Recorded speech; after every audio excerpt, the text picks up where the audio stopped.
Dear Papa Dudut, magandang hapon po sa inyo. Ako po si Jersey at nais ko pong ibahagi sa inyo ang buhay ko na punong-puno ng pagsubok at aral. Fan na fan po ako ninyo, Papa Dudut. Taga Bacolod po ako at hindi ko po talaga pinapalampas ang Barangay Love Stories sa YouTube. Sigurado din po ako na marami kayong fans dito sa Bacolod at sana'y makapunta kayo dito one of these days. Gusto ko nga rin po palang magpasalamat sa inyo, Papa Dudut, sa saya na hatid ninyo sa amin sa pang-araw-araw. Patuloy ko pong ipagdarasal na sana'y makita ko po kayo ng personal. Anyway, lumaki po ako sa isang mahirap na pamilya at hanggang high school lamang po ang natapos ko. Dahil nga po sa hirap ng buhay ay isa lamang ang pangarap ko, ang umasenso at maging mayaman. Ngunit alam nating lahat na hindi ganon kadali ang yumaman. Easier said than done. Ika nga. Hindi na rin po ako nakapagkolehiyo at ilang taon pagkatapos kong makagraduate ng high school ay nagtrabaho ako sa isang kilalang resort dito sa Bacolod. Ang pinsan ko po na si Nonet ang nag-refer sa akin sa resort na yon. Katulad ko po ay lumaki din siya sa mahirap na pamilya.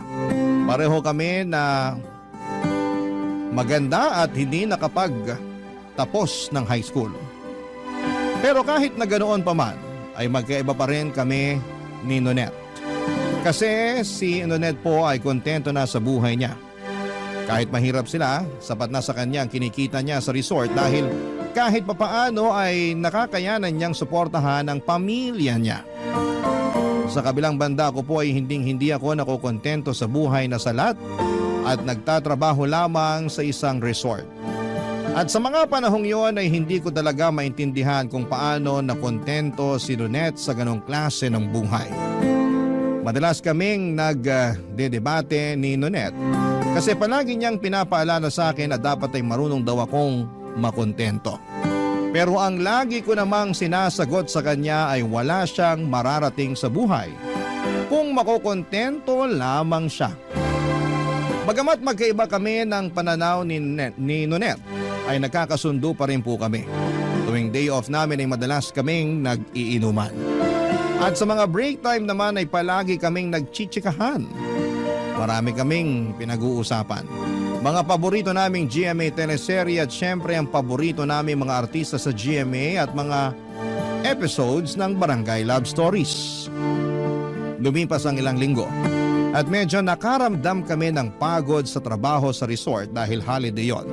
At sobrang daming turista ang nagbabakasyon sa resort na pinagtatrabahuhan namin. Dahil sa sobrang pagod ay nag-decide kami ni Nonet na mag-inuman sa susunod na weekend. At nung nangyari na nga ang pinaplano naming inuman, nag-usap ulit kami ni Nonet tungkol sa mga pananaw namin sa buhay, Papa Dudut.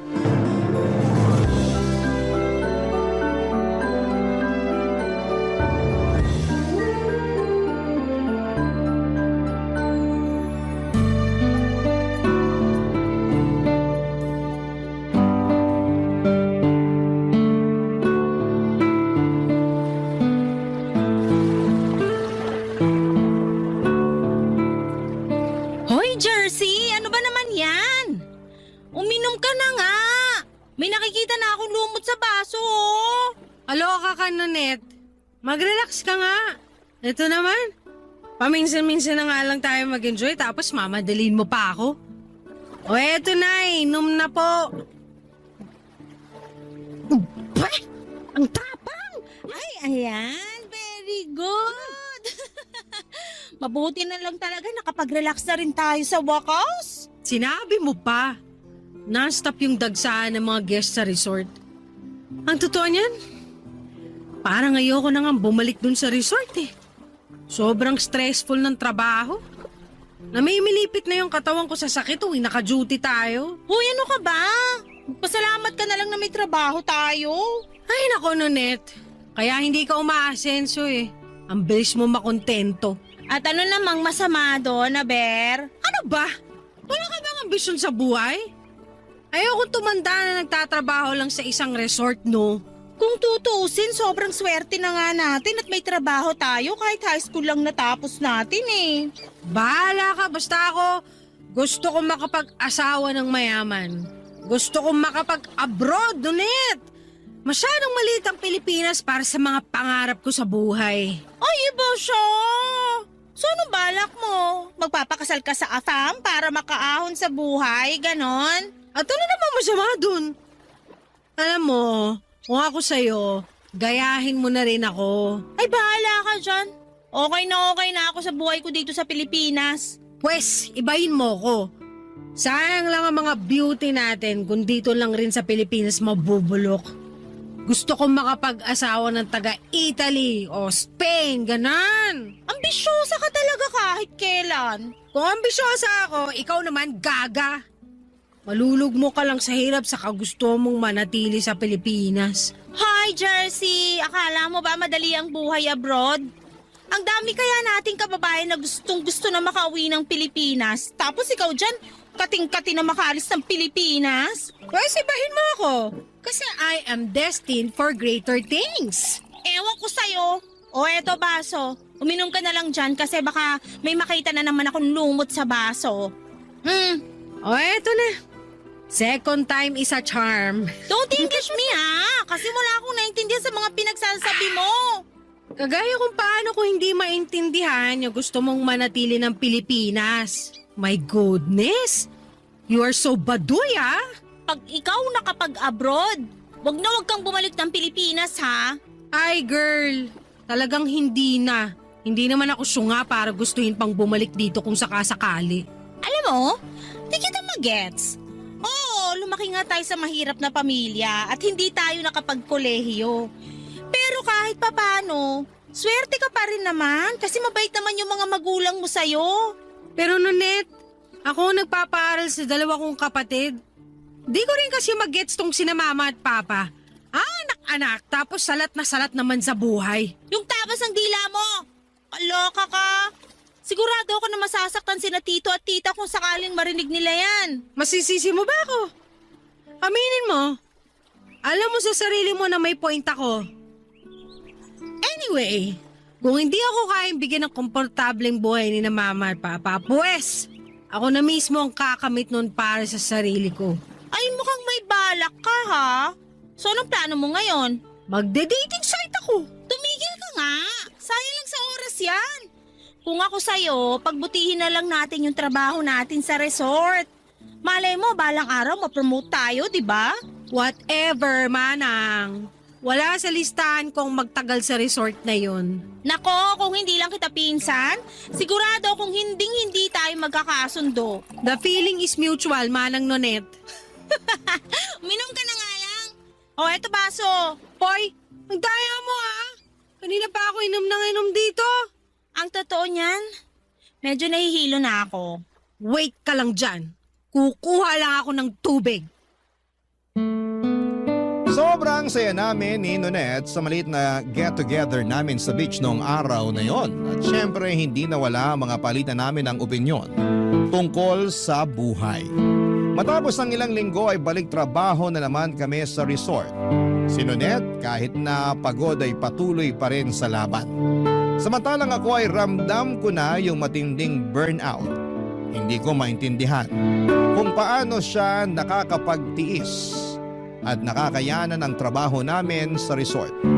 Sobrang nakakapagod kasi mag-serve ng drinks at pagkain sa mga bisita mula umaga hanggang gabi. Tapos kapag walang bisita ay maglilinis pa kami sa lobby at sa kusina ng resort. Siguro ay napagod na rin ako dahil ako yung nagpapaaral sa mga kapatid ko.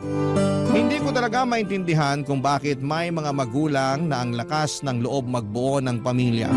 Pero hirap na hirap naman sa buhay. Kaya nga't sinabi ko sa sarili ko na ayaw kong magkaroon ng pamilya.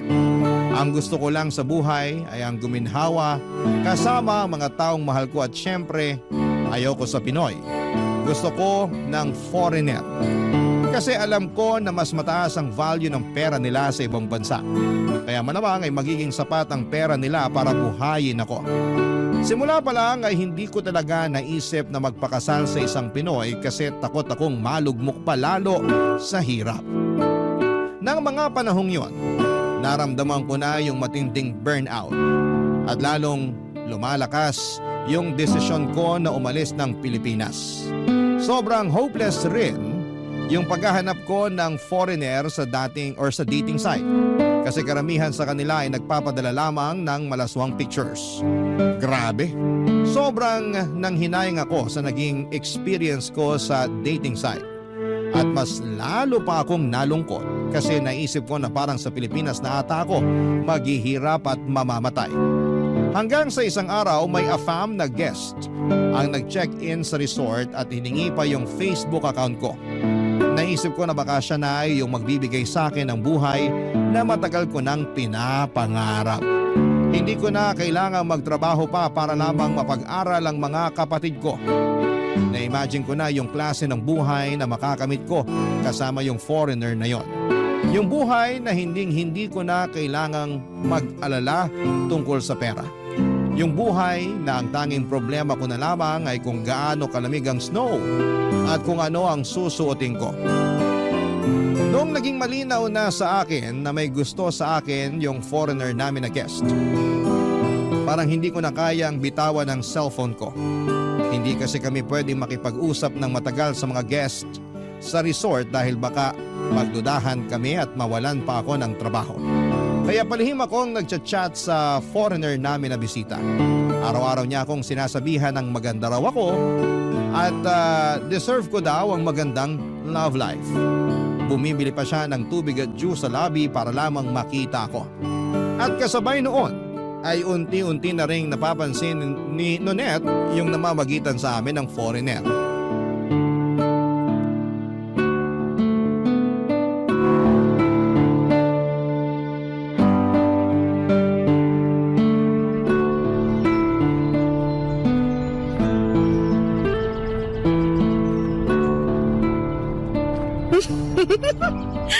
Ang sweet mo talaga. Sobrang gwapo mo pa. Ay, mahuhulog na ata yung panty ko sa'yo. Hoy, Jersey! Yung sahig sa kusina, ang dumi-dumi. Linisin mo na kaya.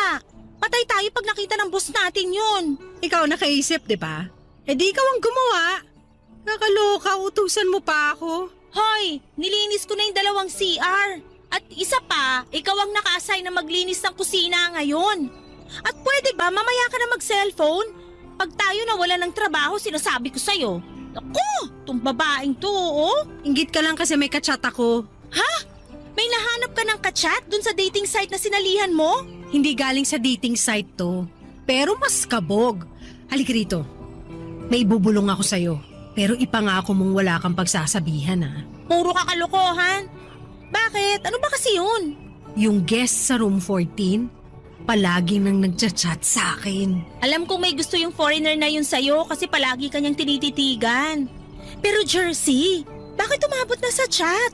Sigurado ako masisisante ka pag nalaman ng boss natin to. Manahimik ka nga dyan, Manang.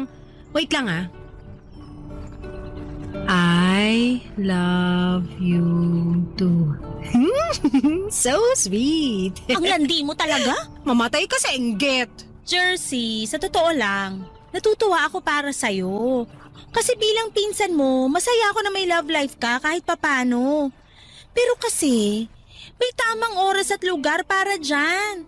Lalong-lalo na guest pa natin yung chinachat mo. Sumabay ka na lang kasi. Hindi naman ako mapapahamak kung hindi ka magsusumbong, di ba? Jersey, binigyan tayo ni boss ng salary increase nung nakaraang linggo.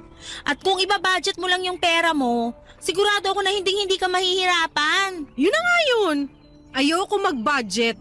Bakit ako magtitipid kung may lalaki naman kayang ibigay sa akin ng lahat ng gusto ko with no limitations whatsoever, di ba? Mag-isip-isip ka nga. Hindi pa nag-iisang linggo simula nung nakilala mo yung foreigner na guest. Masaya ako na may nagpapakilig sa'yo, pero sana naman, kilalanin mo muna yung tao. Isa lang ang kailangan ko malaman, Nonette. At yun ay ang laman ng wallet niya. Ay, speaking of, alam mo ba na ang daming tig-1,000 sa wallet niya? Tapos ang dami-dami niyang credit card. Sus, may sinasabi ko sa'yo yung sinasahod natin sa isang buwan, parang 1 oras niya lang ata kinikita. Kaya naman pala kinikilig ka dyan. Kasi nakita mo na pala yung laman ng wallet niya. Hoy, aminin mo, gwapo rin naman siya, di ba? Sinasabi ko sa iyo, Nunet, hindi ko na to pakakawalan. Wala ka na talagang ibang inisip kundi pera, ang magkaroon ng mayamang asawa at ang makapag-abroad. Kung gusto mong mabulok dito, be my guest. Pero wag ako. Bahala kang amagin dito. Hoy, naririndi na ako sa kaka-Ingles mo. Naluloka na ako sa'yo, ha? Bakit ba kasi hindi ka nalang makontento dito? Yung mga foreigner nga dito mismo sa Pilipinas nagre-retire kasi nagagandahan sila dito. Tapos ikaw naman nukno ka ng... ano nga ulit yung tawag nila dun? Yung mas sinusuportahan mo pa yung ibang bansa kaysa sa sarili mong bansa? Colonial mentality. Oo, yon. Ikaw yon. Ikaw na ikaw. Walang duda. Okay, sige, sabi mo eh. Ay, ayan, nag-chat na nga. Pakinggan mo, sabi niya, I want to meet you after your shift. Ay, perfect! This is it na talaga. My dreams are finally coming true. Bakit di ka na lang kasi mag-focus sa pagpapaaral sa mga kapatid mo? Hello! Kung tutusin, hindi ko naman talaga obligasyon na pag-aralin sila, no? Responsibilidad yun ng mga magulang ko. Mabuti pa nga sa ibang bansa kasi may family planning yung mga tao dun. Pero dito sa atin, wala. Kaya tignan mo yung nangyari. Yung mga magulang ko nakaasa sa akin. Sobra ka naman. Kung tutusin, hindi nga nanghihingi ng pera sa'yo sina tito at tita eh. Kahit matatanda na sila, kumakayod pa rin sila para lang matustusan yung pang-araw-araw nyo. Ganun pa rin yun. Sa akin pa rin nila inaasa ang pagpapaaral sa mga kapatid ko. Sukang-suka na ako sa ganung siste. Ang yaman ng mga magulang ko eh. Ang yaman sa mga responsibilidad na inatang sa akin. Deserve ko yung buhay na wala akong obligasyon. Yung akin lang lahat ng pera ko at wala akong tinutustusan na kung sino. Grabe ka naman. Hindi ba bukal sa kalooban mo yung pagtulong mo sa kanila? Hindi! At hindi na ako makapaghintay na makalabas ng Pilipinas. Sigurado ako na ibang-iba ang kultura abroad at hindi ko na mararanasan yung katoksikan dito sa Pilipinas kahit kailan. Hay nako, bahala ka na nga dyan. Ido-double check ko pa yung inventory natin. Mag-map ka dun sa kusina ha? At utang na loob, tigilan mo muna yung kaka-cellphone mo. Mamaya na yan pagkatapos ng shift natin. Alis na muna ako, maiwan na kita dyan. Inggitera!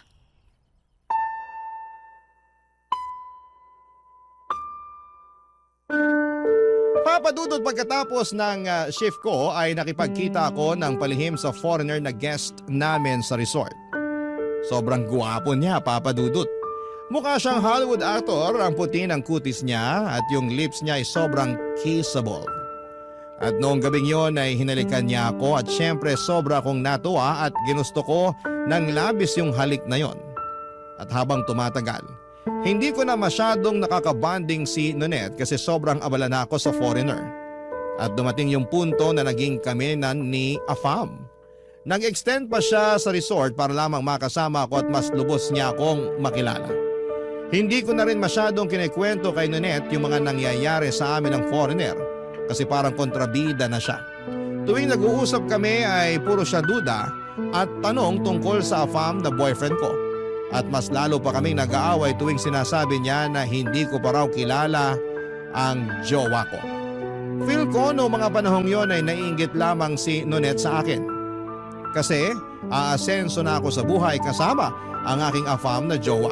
Habang siya ay single at abala sa trabaho namin sa resort. Makalipas ang ilang araw ay pinag-resign na ako ng foreigner sa resort na pinapasukan ko. Hindi ko talaga makakalimutan yung saya at tuwa na nararamdaman ko noong sinabi niya yon. Kasi ibig sabihin noon ay handa siyang panindigan ako. At kasama sa paninindigan ng foreigner yung perang ibibigay niya sa akin. Nakakaloka, papadudot, para akong nanalo sa loto. Gwapo, mayaman, mabait, parang ako na ata ang pinakaswerteng babae ng mga panahong yon. At sigurado ako na maiinggit ang kahit na sino na makakaalam tungkol sa love life ko kasama si Afam. At syempre tutol na tutol si Nonet sa ginawa kong pag-resign sa resort. Pero ano pa ba ang aasahan ko sa pinsang ko na yon? Halata namang naiinggit lamang siya sa takbo ng buhay ko. Tuluyan na ngang nag-check out si Afam sa resort at nag-rent siya ng condominium unit. Kaya naman nag-live-in na kami. Grabe ang ganda ng condo na inupahan niya. Namangha talaga ako sa mga facilities ng condominium. May gym, swimming pool at maliit na parke. Ano pa bang hahanapin ko, hindi ba? Ay nako, Papa Dudut. Yung condo unit na inupahan ni Afam ay parang kamukhang-kamukha ng condo na pinapaupahan ninyo. Ang ganda at ang lakas makasosyal. Parang sa hotel. Nang mga panahong kasama ko na si Afam sa condo, aminin ko na medyo nakakabagot minsan. Pero hindi ko pinagsisisihan yung desisyon na yon. Ang masasabi ko lang talaga na mga panahong yon ay this is the life. At syempre hindi na ako magkakaproblema pa sa pera. At wala sa bokabularyo ko ang salitang budget. Kasi swipe lamang ako ng swipe sa credit card at debit card. At sagot na ni Afam ang lahat ng luho ko ng mga panahong yon, Papa Dudut. Barangay Love Stories. Barangay Love Stories. Makalipas ang ilang linggo ay napag-alaman ko na ichinismis ako ng magaling kong pinsan sa mga magulang ko. Ikinuwento ni Nonet sa mga magulang ko na nag-resign na ako sa resort at tuluyan na akong nakipag-live-in kay Afam. Sa totoo lang ay medyo nagalit ako kay Nonet kasi sigurado akong manghihingi ng pera ang mga magulang ko dahil alam na nila na foreigner yung jowa ko. Ganyan naman kasi kadalasan sa atin, hindi ba? Kapag foreigner, ang tingin ng iba ay maraming pera. Kaya tinawagan ko si Nonet at pinagsabihan ko siya. Pero ang sabi niya sa akin ay nagwo-worry lamang daw siya sa akin, kaya niya ikinuwento sa mga magulang ko yung mga tungkol sa pakikipagrelasyon ko at pakikipag-live-in kay Afam. Nainis na lamang ako at binabaan ko ng telepono si Nonet noong araw na yon. Lumipas ang ilang linggo at tumawag sa akin ang mga magulang ko at pinakiusapan ako na bayaran ko na raw yung tuition fee ng mga kapatid ko. Sa totoo lang ay naiinis din ako noong narinig ko yon. Kasi ang nasa isip ko na mga panahong yon ay baka abusuhin na ako ng mga magulang ko. Lalo na ngayon na alam nila na may kinakasama akong Afam. Nanindigan ako noong mga panahong yon at sinabi ko sa mga magulang ko na babayaran ko pa rin yung tuition fee ng mga kapatid ko. Pero hindi ko dadagdagan yung pera ang ibibigay ko. Kasi after all ay tuition fee lang naman yung pinagkasunduan namin in the first place. At sinabi ko rin sa mga magulang ko na once nakapagtapos na yung mga kapatid ko ng high school ay hindi na ako magpapadala para sa pangkolehiyo nila. Kasi hindi ko naman responsibilidad yon at pwede silang maging working student para nang sa ganon ay malaman din nilang hirap at hindi madali ang kumita ng pera. At isa pa, responsibilidad ng mga magulang ko ang pag-aralin ng kanilang mga anak. Kaya sa tingin ko ay sapat na yung tumulong ako na makapagtapos sila ng high school. Actually, dapat pa nga ay magpasalamat ang mga kapatid ko sa akin. Kasi yung iba dyan ay hindi na nakakapag-aral at all. Makalipas nga ang ilang buwan ay nag-level up na ang relasyon ko with Afam, Papa Dudut. Gusto na niya akong dalhin abroad at doon na manirahan na kasama siya. Eto na yon, yung matagal ko nang inaasam-asam. The moment I've been waiting for is finally coming true. Nagpakasal kami ni Afam dito sa Pinas sa isang huwes at nag-apply kami ng spousal visa. Pagkatapos ay napakahabang proseso ay naging successful naman ang lahat. At nakapag-book na kami ng ticket para makaluwas na papunta sa abroad.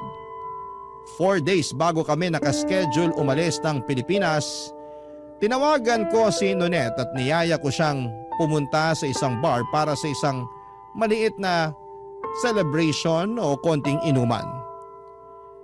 At fortunately ay pumayag si Nonet na makipagkita sa akin noon, Papa Dudut.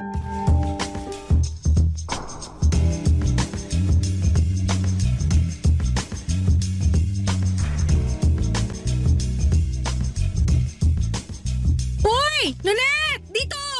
Dito yung table natin! Halika dito, dali! Jersey, kamusta ka na? Ikaw ang kumusta? Nakakaloko ka? Kumusta yung trabaho mo sa resort?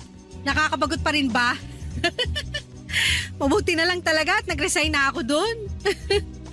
Anyway, ayan. Nag-order ako ng maraming pagkain. Tapos bumili ako ng 2 tower ng beer. It's party time! Inuman na! Ah, bakit? Para saan to? Anong okasyon? Actually, mamaya ako pa sana to sasabihin eh. Pero dahil nagtanong ka na, sige, sasabihin ko na sa'yo. Aalis na kami ng Pilipinas 4 days from now! Amazing, di ba? Seryoso ka? Sino ba bang nakakaalam nito? Wala, ikaw lang. Ayoko kasi na mabati yung pag-alis namin, kaya eto! Surprise! Grabe ka naman! Hindi ka nga nagpaalam sa mga magulang mo na aalis ka ng Pilipinas. Para saan pa? Una sa lahat, patuloy kong binabayaran yung tuition fee ng mga kapatid ko. At pangalawa, 24 na ako. Ano ba? Hindi ako katulad ng ibang tao dyan na matanda na pero nakaasa pa rin sa mga magulang. Ang toxic nun. Kilabutan ka nga sa mga pinagsasasabi mo, Jersey. Dapat nagpaalam ka pa rin sa mga magulang mo. Nonet, yung mga teenagers nga sa abroad, 18 years old pa lang bumubukod na sa mga magulang nila. Kaya hindi umaasenso ang Pilipinas eh. Tigilan mo yung pagkukumpara ng Pilipinas sa ibang bansa kasi magkaiba ang kultura natin sa kanila.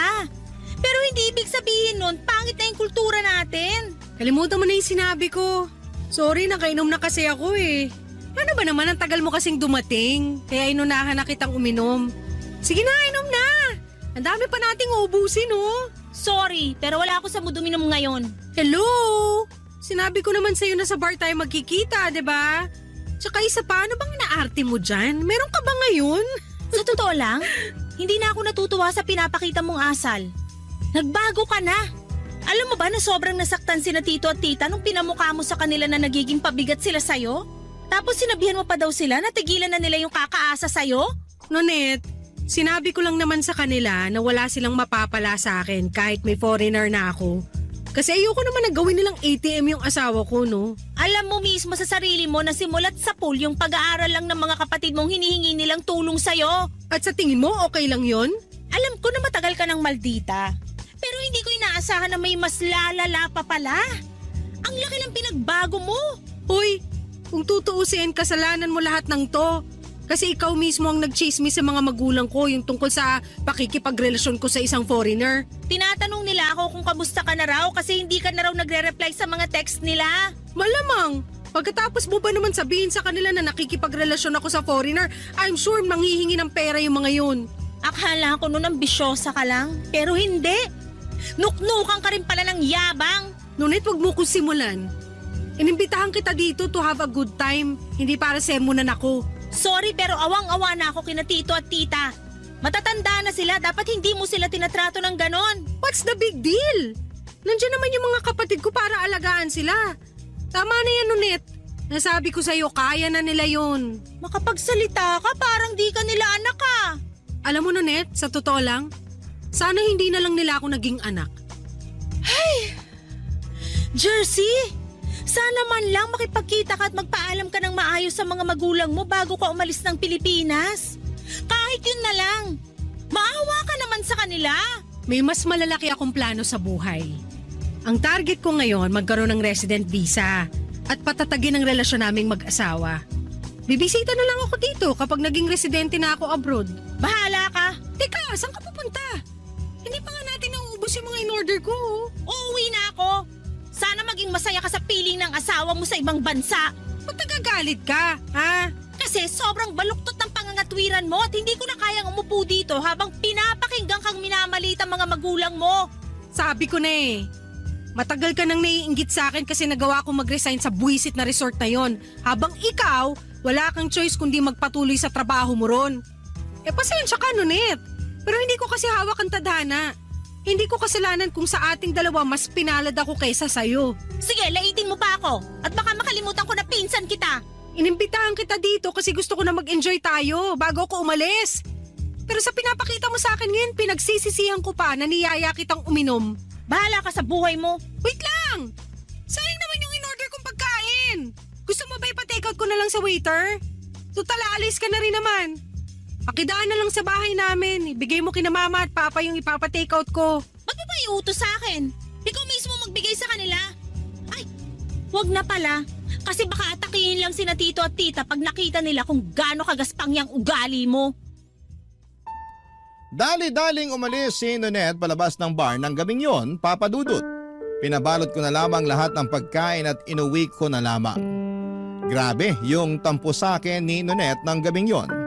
At ang tanong na bumangon sa isipan ko noong mga panahong yon ay, bakit hindi kaya or hindi kaya ng pinsang ko na maging masaya para sa akin?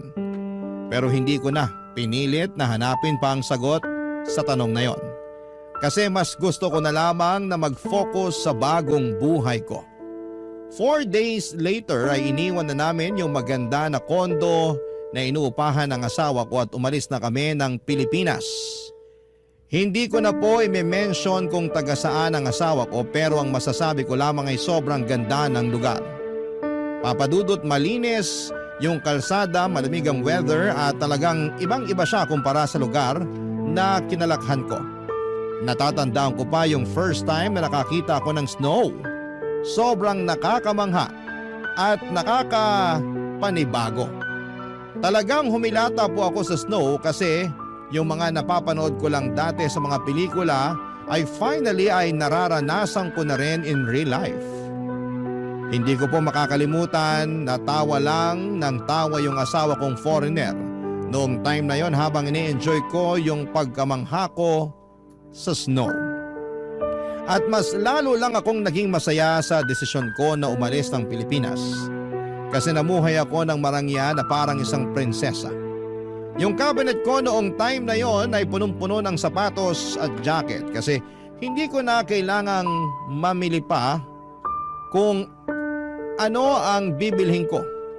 Kapag may dilema ako between 2 or more items, I don't choose. I buy them all. Ganon ako ka-spoiled at kamahal ng asawa ko. Mapapasana all na lang talaga ang lahat sa buhay ko na yon. At tungkol naman sa mga naiwan na tao sa Pilipinas ay kinausap ko lamang sina mama at papa tuwing nagpapadala ko ng pera para sa tuition fee ng mga kapatid ko. Si Nonette naman ay hindi ako kinakausap. Pero friends pa rin kami sa social media. At somehow ay iyon ang naging assurance ko na okay pa kami kahit papaano. Kasi hindi pa niya ako binablock. Lumipas sa mga linggo at naging mapayapang takbo ng buhay ko sa ibang bansa. Hanggang isang araw, nabigla ako nang bigla akong tawagan ni Nonette. Hindi ko inaasahan na tatawagan niya ako kasi matagal-tagal na rin since nung last time na nagkausap kaming dalawa, Papa Dudut.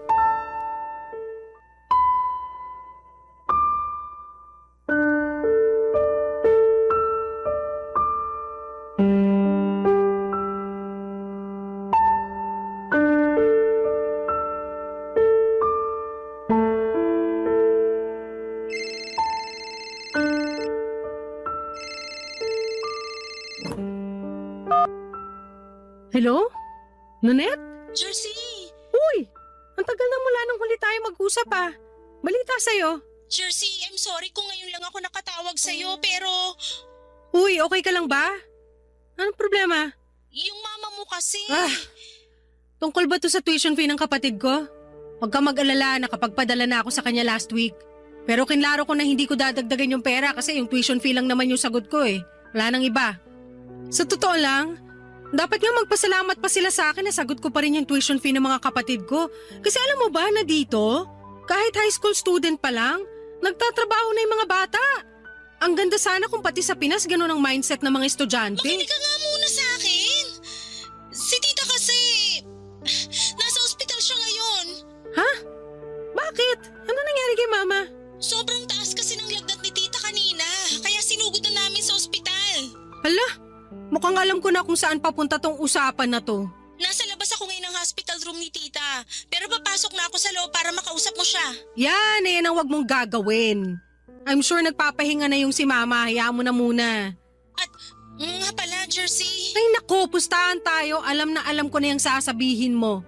Pero sige, hayaan kita magsalita. Ano yan? Sa susunod na linggo pa kasi yung sahod ko. Tapos sina tito at tita wala ring pera kasi kakabili lang nila ng grocery nung isang araw para sa mga kapatid mo. Jersey, walang-wala kami ngayon at kailangan namin ng pambayad sa ospital. Ano ba naman yan, Nonet? Mataas na lagnat lang yun. Bakit nyo kinailangan dalhin si Mama sa ospital? Mas mabuti na yung sigurado. Tapos ngayon ako tong kinukulit nyo. Ewan ko ba? FYI lang hindi porket nakatira ako abroad, ibig sabihin nun pinupulot ko na lang ang pera. Utang na loob! Yung mama mo pinag-uusapan natin dito. Ganun na ba katigas ang puso mo para pag-isipan mo kami ng masama? Hindi mo ako masisisi kasi yan naman talaga yung gawain ng mga kamag-anak na naiiwan sa Pilipinas, diba? Yung manghingi ng pera sa kamag-anak nila na nagtatrabaho abroad at yung humilata na lang habang nag-aantay ng pasalubong. Narinig mo ba ang sarili mo? Nakapag-abroad at nakapag-asawa ka lang ng foreigner, nagkakaganyan ka na? Sabihin mo na kung anong gusto mong sabihin pero hindi mo may tatanggi na may point yung pinagsasasabi ko. Siguro kung nandito ka lang sa Pilipinas, kanina pa kita sinampal. Subukan mo at ihilahin ko yung buhok mo hanggang sa makalbo ka. Wala ka ng pag-asa. Sarili mong mga magulang pinagsasalitaan mo ng ganyan. Pinako lang sa iyo yung pag-aaral ng mga kapatid mo, nagkakaganyan ka na? Mismo! Pinaako! Pinaako sa akin ng isang bagay na hindi naman dapat pinaako sa akin in the first place. Ano ako, retirement fund para sa mga kapos? Hindi ko na-enjoy yung buhay ko ng lubusan kasi kinailangan ko silang tulungan. Kinailangan ko magtrabaho agad pag graduate ko ng high school para matustusan ng pag-aaral ng mga kapatid ko. Yung mga magulang ko makaprecho rin kasi. Hikahus na nga kami. Gusto sa private school pa magtapos mga kapatid ko. Napakawalang kwenta talaga ng mindset na yon. O tapos ngayon na nakabangon na ako sa buhay, oras na para bumawi ako sa sarili ko. Hindi mo man lang ba naisip na kahit matanda na yung mga magulang mo, nagtatrabaho pa rin naman sila? Kaya na nga nilaglat si tita dahil sa sobrang pagod. Resulta yan ng pangit na family planning. At isa pa, lumaki ako na hindi nakakaranas na makonfine sa ospital kahit may sakit ako. So, Ayoko na! Ayoko na makipagdiskusyon pa sa'yo. Sumasakit lang yung dibdib ko tuwing naririnig ko yung mga pinagsasasabi mo. Halatang halata na hindi ka na magbabago.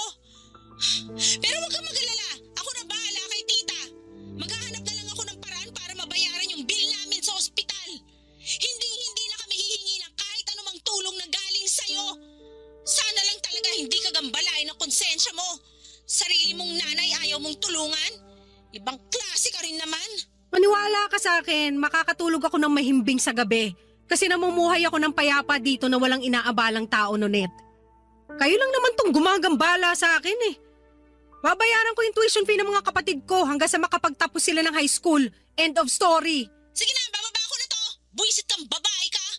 Wala kang kwentang pinsan at wala ka rin kwentang anak. Sobra kong napikon pagkatapos naming mag-usap ni Nonet, Papa Dudut. Ang gusto ko lang naman talaga ay mamuhay ng tahimik at payapa kasama ang asawa ko. Ang hangad ko noon ay makapag-move on at makapag-move forward sa bagong buhay ko nang hindi ako nagagambala.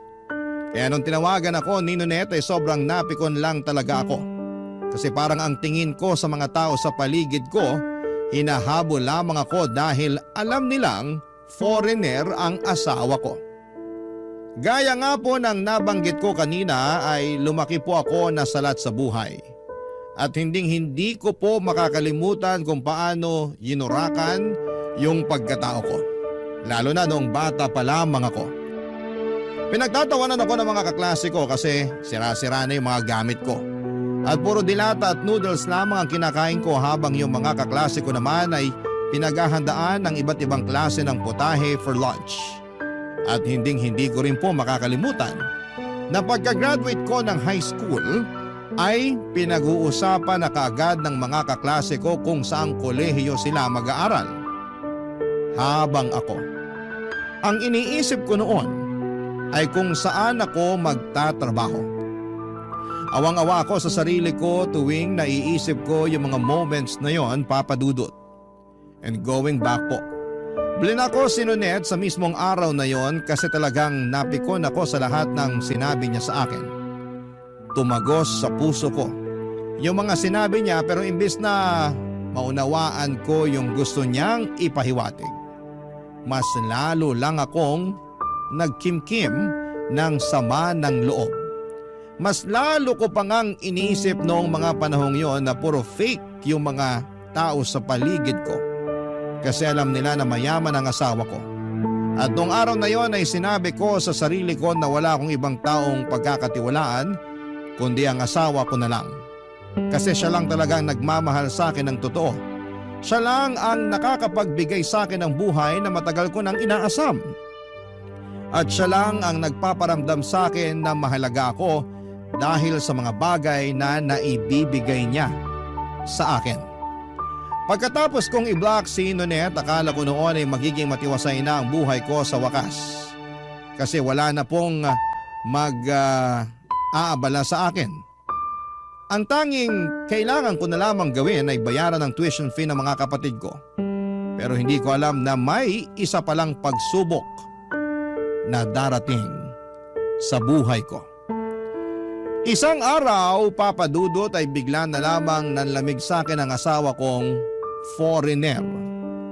Lumalayo siya tuwing natutulog kami at hindi na ako masyadong kinakausap. Sobra po ako nabigla at nabahala sa bago niyang pag-uugali. Tuwing tinatanong ko naman siya kung may problema ba siya ay nagiging agresibo siya at minsang naninira pa ng mga gamit. Natatakot po ako tuwing galit siya. Kaya naman hinahayaang ko na lamang siya at kinakausap ko na lamang siya kapag halata na sa mukha niya na kumalma na siya. Sobrang hirap po ng mga panahong yon kasi hindi ko maintindihan kung ano ang nangyayari at kung anong dahilan ng pagiging magagalitin niya at pagbabago niya. Barangay Love Stories. Barangay Love Stories. Habang tumatagal, Papa Dudut, ay mas lalo kong nararamdaman na lumalabo ang pagsasamahan namin ng asawa ko. Ang mas mahirap pa sa lahat ay nasa ibang bansa ako at wala akong matatakbuhan. Lahat ng mga kakilala ko ay nasa Pilipinas at wala akong nagawa kundi ang solohin ang lahat ng sakit at kalungkutan. Nagpapasalamat na lamang talaga ako na hindi ako sinasaktan ng asawa ko, pero aaminin ko na durog yung emotional at mental health ko. Kasi hindi ko na alam kung kailan siya magiging agresibo at galit ulit. Mabuti pa yung bagyo kasi at least may warning tayong natatanggap mula sa Pag-asa bago pa man ito maglandfall. Pero yung galit ng asawa ko wala pong warning. Bigla na lamang nagla-landfall at pakiramdam ko na mga panahong yon ay para ako yung shock absorber niya. Ako yung tumatanggap at nagko-consume ng galit at bigat ng loob niya. At ang pinakamasaklap sa lahat ay hindi niya sinasabi sa akin kung bakit nagbago ang pag-uugali niya. Talagang masakit kasi parang wala akong ideya kung anong nangyayari at kung anong dahilan ng lahat ng ito. At siguro ang pinakamasaklap sa lahat, Papa Dudut, ay hindi na ako ini-spoil ng asawa ko. Hindi na siya nagbibigay ng pera at hindi na niya pinapahiram ang credit card niya sa akin. Sinisigawan niya ako at nagwawala tuwing sinasabi ko sa kanya na may gusto akong bilhin. Parang lahat ng mga bagay na dating niyang ginagawa para sa akin ay bigla na lamang nawala. At simula na mangyari yon ay hindi na ako nagsalita pa. Naglilinis na lamang ako sa bahay at parang isang routine na lamang na tinatanggap ko. Pakiramdam ko ay para akong nawala ng halaga sa kanya, Papa Dudut. At ang masakit pa ay hindi ko alam kung anong dahilan ng lahat ng ito. Tuluyan na pong nagbago ang lahat noong isang araw. Habang nag-vacuum ako ng bahay ay nakatanggap pa ako ng tawag mula sa Facebook account ni Mama. Sobra po ako nabigla sa mga nangyari noong sinagot ko yung tawag na yon. Ang bilis ng mga pangyayari to the point na hindi ko pa talaga na-absorb ang lahat ng mga nangyari sa usapan na yon. Parang bigla na lamang sumabog ang lahat at ako'y nahulog sa isang sitwasyon na hindi ko po inaasahan, Papa Dudut.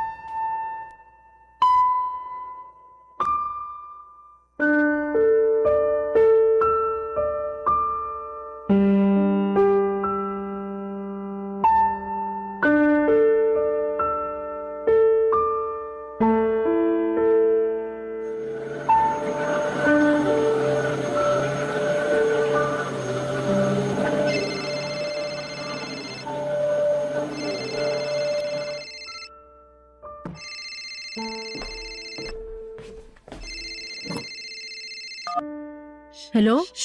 Ma? Jersey! Teka lang, sino to? Jersey! Sino neto? Nonet! Bakit nasa yung cellphone ni Mama? At bakit ka naman napatawag? Ano na naman ang kailangan mo sa akin? Wala akong kailangan sa'yo! So bakit ka nga napatawag? The last time I check, hindi tayo bate. At bakit mo pinakikailaman yung cellphone ni Mama, ha? Umuwi ka na nga, Nonet. Akala mo ba hindi ko napapansin na palagi mo nang kasama si Mama at Papa? Masyado kang bida-bida eh. Makinig ka muna sa akin! Oras kong sinasayang mo. Magsalita ka na. Jersey! Si tita kasi...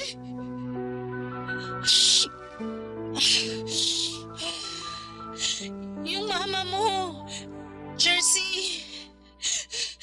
Hoy, kumalma ka nga. Hindi kita maintindihan. Ano ba nangyayari sa'yo? Wala na siya! Ano ibig mong sabihin? Paano wala na? Patay na mama mo, Jersey! Nonet, wag ka magbibiro ng ganyan. Hindi magandang biro yan. Alam ko wala kang pakialam kay tita.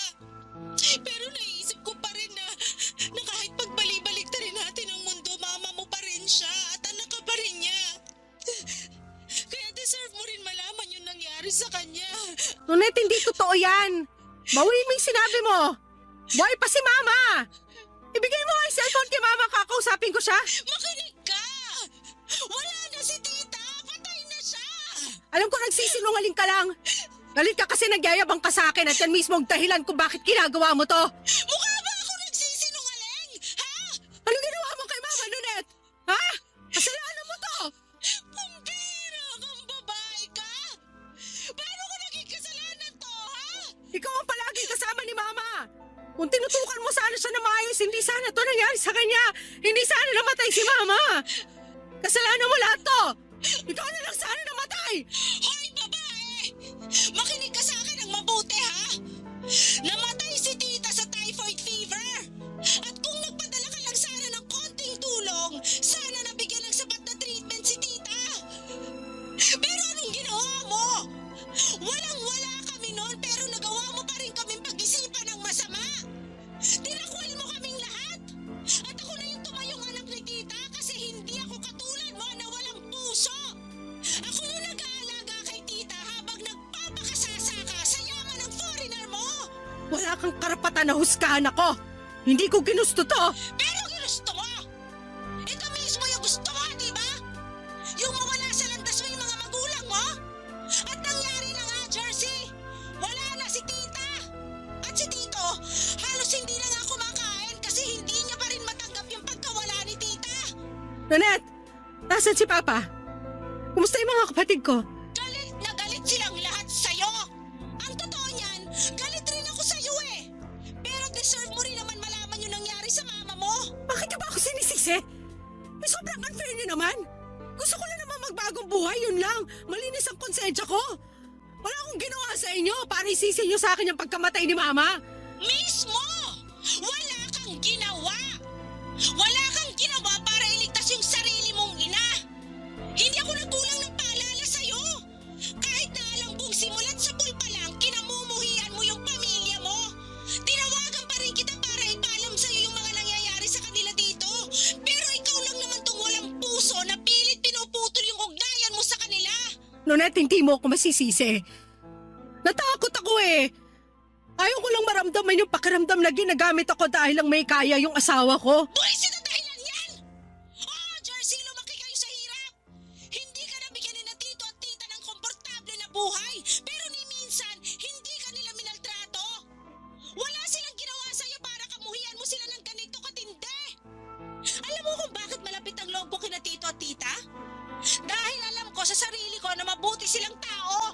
Kaya ako nasasaktan tuwing pinagsasalita mo sila ng masama! Ang sabihin mo, sinisiraan mo ko. Kaya ka lumalapit kina Mama at Papa dahil chinichismis mo sa kanila bawat detalye ng buhay ko. Para kang linta at ahas sa pinagsama. Yang inggit mo sa akin, nanunuot sa buto. Kaya mo ako sinisiraan kasi hindi mo matanggap na mas maganda na ngayon ang buhay ko kaysa sa buhay mong patapon pa rin hanggang ngayon. Kahit kailan, hindi ako nainggit sa'yo! Alam mo kung bakit? Kasi puno ng galit at bote ang buong pagkatao mo. Wala ka na nga sa Pilipinas pero hindi ka pa rin nagbabago. Ang kapal ng mukha mo para husgahan ako. Bawiin mo yung sinabi mo. Ayoko sanang sabihin to, pero sa palagay ko, mas matatahimik na si tita ngayon. Kasi hindi na niya mararanasan ang pangapi mo sa kanya. Sobrang nagulantang po ako nang sinabi ni Nonette na patay na si Mama. Nang malaman ko na yung unang beses na nagka-high fever siya, typhoid fever pala yun. Isang sakit na nakamamatay na madalas ay hindi agad natutukoy. Doon ko na na-realize na parang ako yung may kasalanan. Pero ayokong aminin noon kaya lahat ng sisi ay ipinasa ko po kay Nonette. Pero habang tumatagal ay naisip ko na naging sakim at madamot ako. At yun ang isa sa mga dahilan kung bakit hindi nabigyan ng tamang treatment si Mama. Sobrang lungkot ko po noon at gusto ko sanang makadalaw sa Pinas. Pero wala akong pera at may hindi rin kami pagkakaintindihan ng asawa ko. Alam ko na magagalit siya kapag nalaman niyang nagbabalak akong umuwi, kaya nagtiis na lamang muna ako at hindi na ako nakadalo sa libing ni Mama. At si Nonette at Papa na lamang ang gumawa ng paraan para maitawid ng maayos ang burol ni Mama. At dahil nga hindi na ako binibigyan ng asawa ko ng pera, ay hindi ko rin nakayanan na magpadala para sa libing ni Mama. Lumipas ang mga gabi papadudot at nagtuloy-tuloy ang mga bangungot ko. Lahat ng nightmares ko, isang tao lang ang palaging laman, si Mama. Ang pinaka nakakatakot siguro ay yung nakita ko ang mukha ni Mama na puno ng dugo habang sinasakal niya ako at humihingi ng tulong. Hindi ko na kinaya kasi tumagal-tagal na yung mga ganong panaginip ko at pati konsensya ko ay binabagabag na ako. Kaya't ikinuwento ko na sa asawa ko lahat ng mga nangyari kay Mama at nagbabaka sakali akong bibigyan niya ako ng pera para makadalaw ako ng Pinas. Ang akala ko talaga ay dadamayan at maintindihan ako ng asawa ko. Pero imbes na damayan ako, sinampal niya ako at muling nagwala. Galit na galit siya. Sabi niya isawang-sawa na raw siya sa pagwawaldas ko ng pera niya mula pa noong umpisa. Ibinulgar din niya ang dahilan kung bakit nagbago ang ugali niya ay dahil nalugi na raw ang negosyo niya at kamakailan lang ay nag-file na siya ng bankruptcy. Na-overwhelmed daw siya dahil mawala na sa kanyang negosyong or nawala na ang negosyong pinaghirapan niya ng ilang taon. Pero hindi ako nakapagpigil, Papa Dudut. Sumabat ako at sinabi ko sa kanya na hindi sapat na dahilan yon para maltratuhin niya ako. Mas lalo siyang nagwala at doon ko naramdaman na wala ng pag-asa ang relasyon namin. Kaya unti-unting ibinenta ko na online yung mga bags ko, mga sapatos at shirts na pinamili ko hanggang sa nakalikom po ako ng sapat na pera para makabalik na sa Pilipinas. Tinakasan ko ang asawa ko at umuwi na ako sa amin. Noong nakarating ako sa amin ay itinakwil ako ni Papa at ng mga kapatid ko. Ako pa rin ang patuloy nilang sinisisi sa pagkamatay ni Mama. Wala na akong trabaho noon at wala na akong ibang malapitan kaya naman nag-decide ako na mag-apply muli sa resort kung saan ako dati nagtatrabaho. At agad akong natanggap. Pero iba na ang takbo ng lahat. Kasi si Nonette na pala ang naging manager habang ako ay bumalik sa pagiging all-around staff. Sobrang bagsak na bagsak ang pride ko ng mga panahong yon. Lumipas ang mga buwan at hindi ko na kinaya ang mga pangyayari sa buhay ko.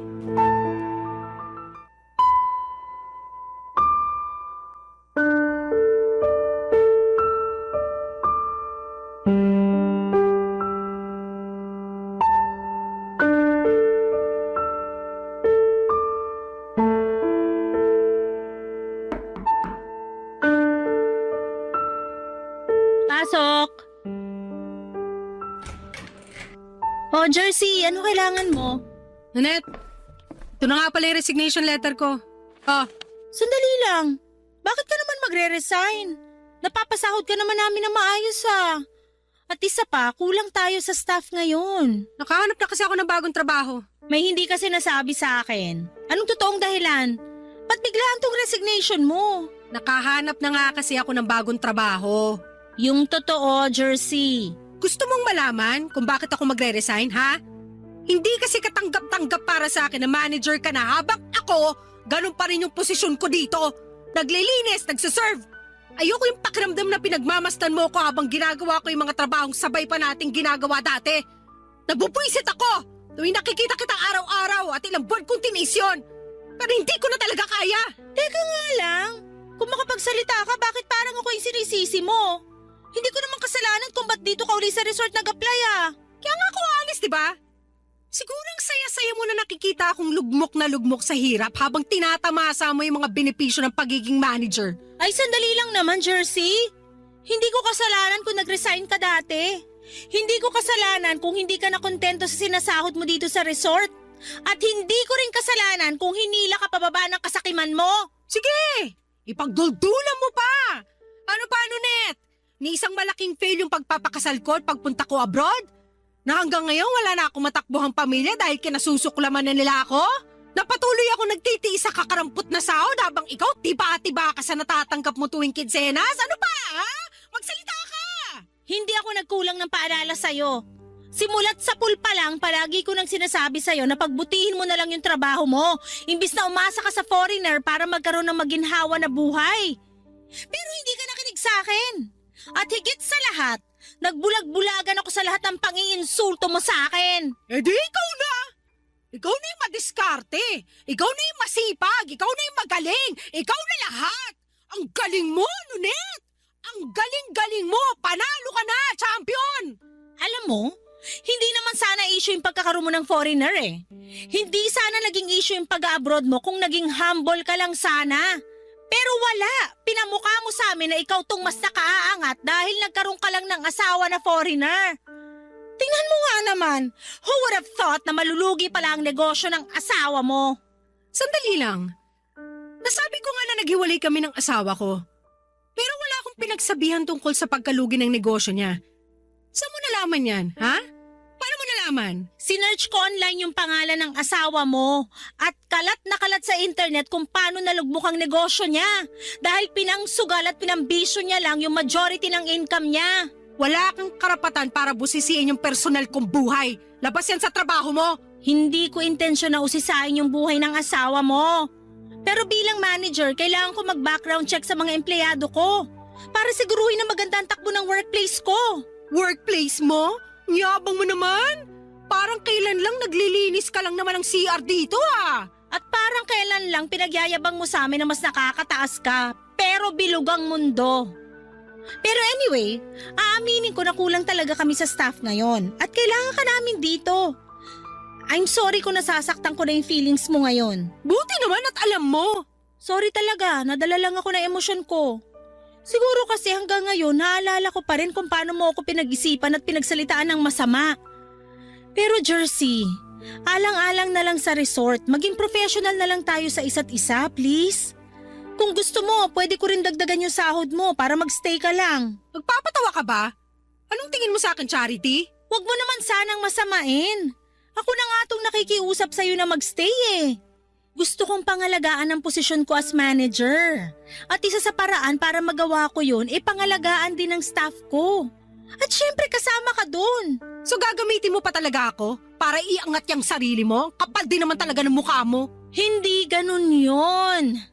Ginagawa ko lang yung best ko as your manager. Hindi ko kailangan ng awa mo. Mas pipiliin ko na lang maghirap kaysa patuloy mo kong kaawaan. Tanggapin mo na yung resignation ko. Hindi ko na kailangan ng trabahong to. At mas lalong hindi na kita kailangan.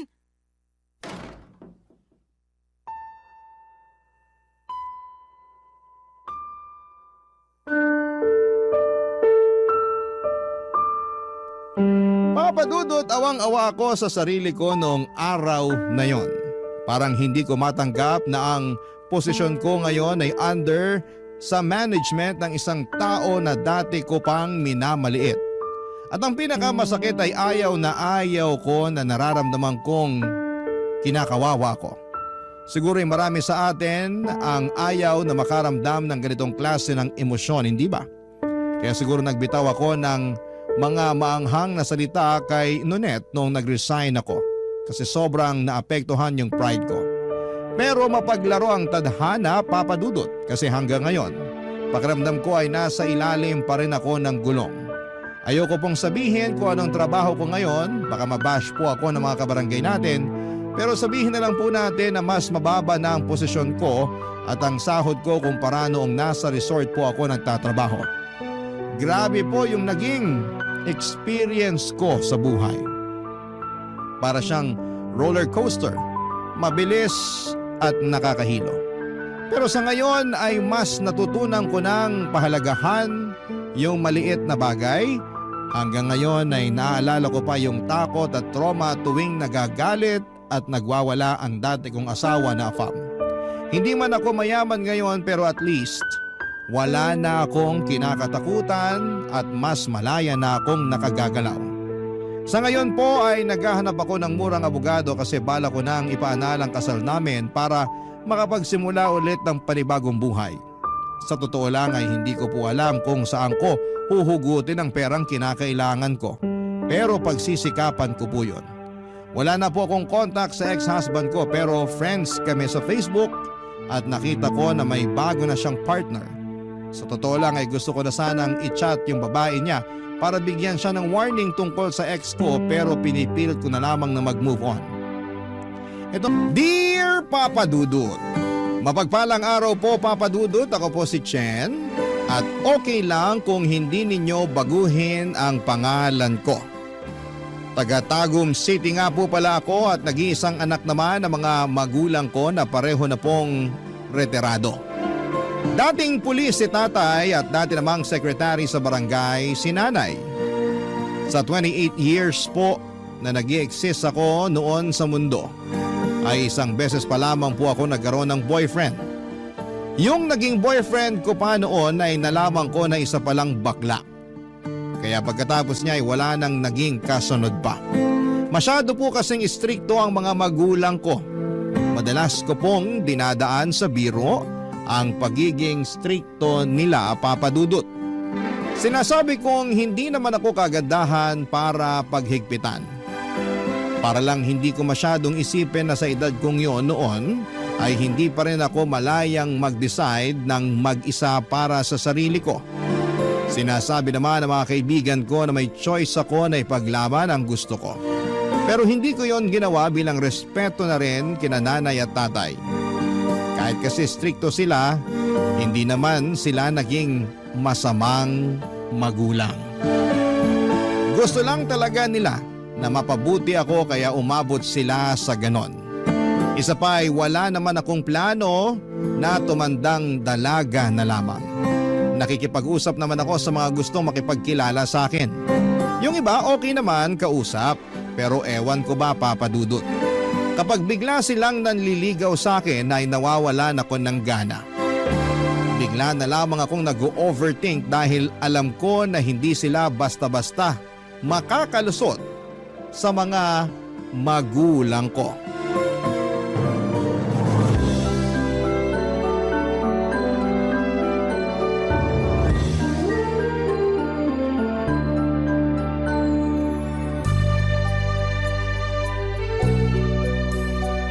Anak, nakauwi na pala yung anak ni Kumare.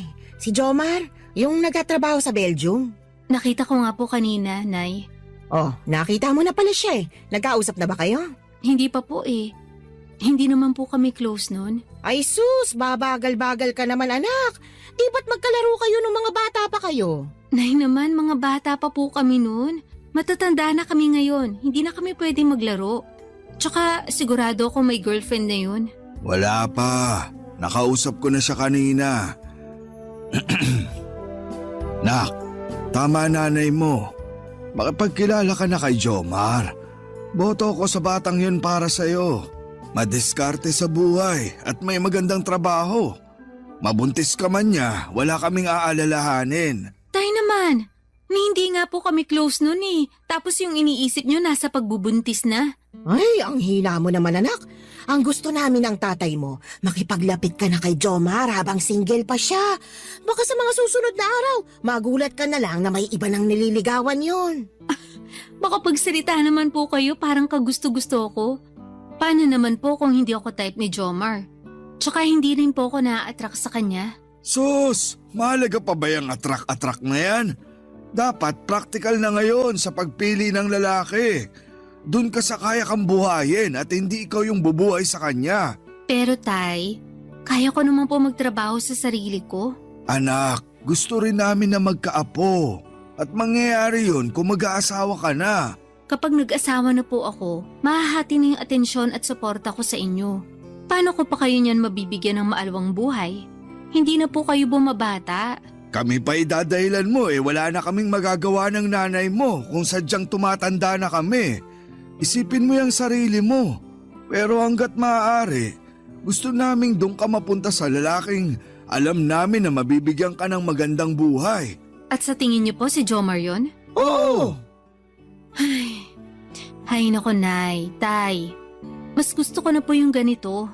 Kesa ipagpilitan ko yung sarili ko sa lalaking hindi ko naman gusto. Magugustuhan mo rin siya. Subukan nyo lang na mag-date. Siguro naman, sapat na yung isang gabi para maging malapit kayo sa isa't isa. Kayang-kaya nyo naman ibalik yung pinagsamahan nyo nung mga bata pa kayo. Tay, iba na po yung sitwasyon ngayon. Sobrang tagal na po nung sinasabi nyo, kaya imposible talaga na magustuhan ako ni Jomar. Lalo na ngayon, sigurado ako na marami na siya nakilalang magagandang babae sa Belgium. Kaya malamang, mataas ng standards niya pagdating sa mga nakakarelasyon niya. Hindi naman siya lugi sa'yo Maganda naman trabaho mo. Teacher ka, maayos ka sa sarili. Tsaka, hindi ka naman pangit, anak. Kahit ano pa pong sabihin nyo, hindi talaga ako makikipag-close kay Jomar. Nasasabi mo lang yan ngayon kasi hindi pa kayo nagkakausap. Ayaan mo't mga minsan iimbitahan ko siya rito para maghapunan. Tama, mabait naman yung batang yun. Siguradong hindi yung tatanggi. Baka nga matuwa pa siya dahil matagal-tagal din kayong hindi nagkausap. Ay, bahala na nga po kayo. Basta kapag hindi ko pa rin siya nagustuhan at hindi niya rin ako nagustuhan, wag na po kayo makulit ha. Mangako po kayo. Naku, hindi ko kaya mangako. Mas lalo ako. Papadudot sa kabila ng pagtanggi ko na makipag-close o magpaligaw sa kapitbahay naming si Jomar ay naging mapilit pa rin ang mga magulang ko. Pinuntahan nila si Jomar para kausapin. In-invite nila si Jomar sa bahay para doon maghapunan. Kaya naman kahit na naiilang ako sa kanya ay napilitan akong kausapin siya. Hiyang-hiya ako noon tuwing ipinagmamalaki ako sa kanya ni nanay at tatay. At kung ano-ano pang mga sinasabi tungkol sa akin na parang pinipilit talaga si Jomar na magustuhan ako. Alam ko namang nagigets niya rin noon yung ginagawa ng mga magulang ko at napapansin ko na naiilang na rin siya sa sitwasyon namin.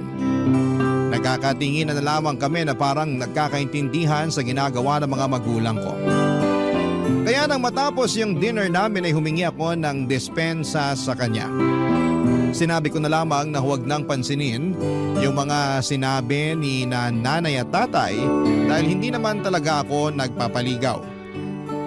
Pero papadudot, hindi ko po akalaing magbabago ang takbo ng pag-iisip ko pagdating sa love life ko noong makilala ko ang bagong security guard namin sa school na si Arjen. Unang kita ko pa lamang sa kanya iba na ang nararamdaman ko. Parang kilig yon na hindi ko po maipaliwanag, papadudot.